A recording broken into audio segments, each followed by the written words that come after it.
أعوذ بالله من الشيطان الرجيم بسم الله الرحمن الرحيم والصلاة والسلام على نبينا محمد أما بعد إنما الأعمال بالنيات وإنما لكل امرئ ما نوى السلام عليكم ورحمة الله تعالى وبركاته. masu kallon mu kamar kullum ni ne naku Khalil Yakubu Abdullahi wanda kuka fi sani da ta Khalil Soja.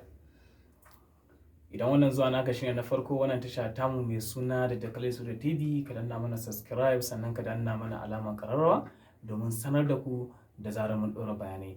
A yau muna tafe da wata falala ta salatul tasbih, wato ta wata sallah ce da ake yin ta domin neman gafarar Ubangiji da neman biyan bukatu wajen Ubangiji. Ta zo a musnad Imam Ahmad, ta zo a sunan Tirmidhi, Ibn Majah da Abu Dawud.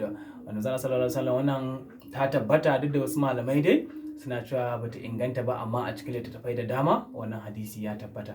Wannan sallallahu alaihi wasallam yake bawa kawunsa wannan addu'a, yake ga masa cewa ga yanda zai yi ta ga kuma falalarta, kamar yadda zan gaya muku yanzu. Ita wannan addu'a ana yin ta ne kamar yadda ake yin salar la'asar ko salar isha ko salar azahar, kuma ita za ka iya yin ta ne a fili ko ka yi ta a ɓoye, ko kuma za ka iya yin raka'a biyu a fili raka'a biyu a ɓoye, da yadda ka so.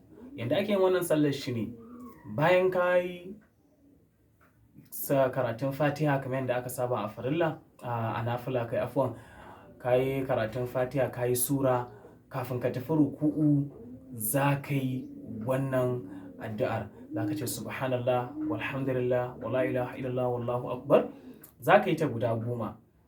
Bayan ka dago daga ruku'u, bayan ka ce sami Allahu liman hamidahu rabbana walakal hamd, to ita ma za ka ce subhanallah walhamdulillah wala ilaha illallah wallahu akbar 10. Bayan ka tafi sujud, shi ma bayan ka yi tasbihi ga Ubangiji kamar yadda aka saba, ita ma za ka ce subhanallah walhamdulillah wala ilaha illallah wallahu akbar.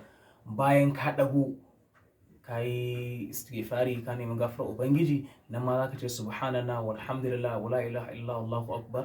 Haka za ka yi haka za ka yi haka za ka yi har sai ka yi raka'a biyu.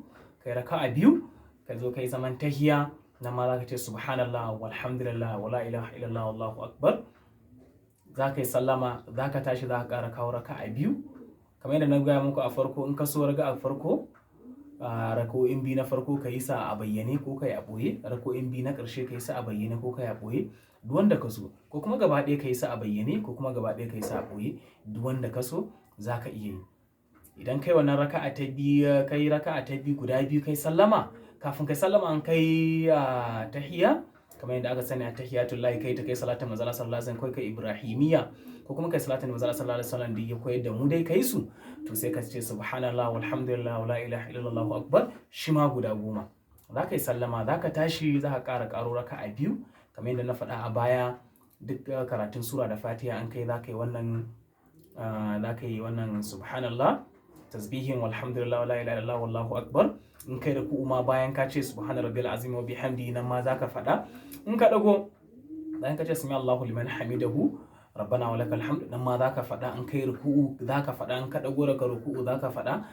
Gaba ɗaya in ka gama ka idar, za ka nemi gafarar Ubangiji, ka nemi biyan bukata wajen Allah subhanahu wataala.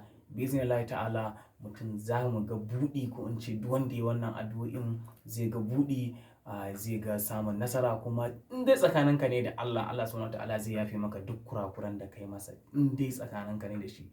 Minded mutane ku kiyaye, in dai tsakaninka da Allah, Allah zai yafe maka.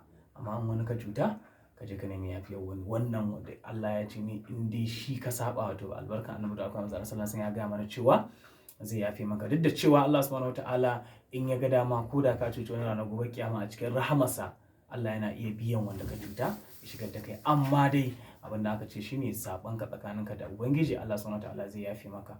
Wannan shine addu'ar da na bamu yau ta ranar Juma'a. Sannan akwai bayanai da zan mana su nan gaba insha Allah, wanda na ga tambayoyi ana ta turo min su. So saboda ba lokaci, mu muna dan tafiya kwadago, ba lokacin da zan amsa muku wannan tambayoyi. Amma insha Allah yau, ko in ce bidiyo na gaba, zan muku bayanin wannan tambayoyin da kuka yi min Allah ya da. Wassalamu alaikum wa rahmatullahi ta'ala wa barakatuh.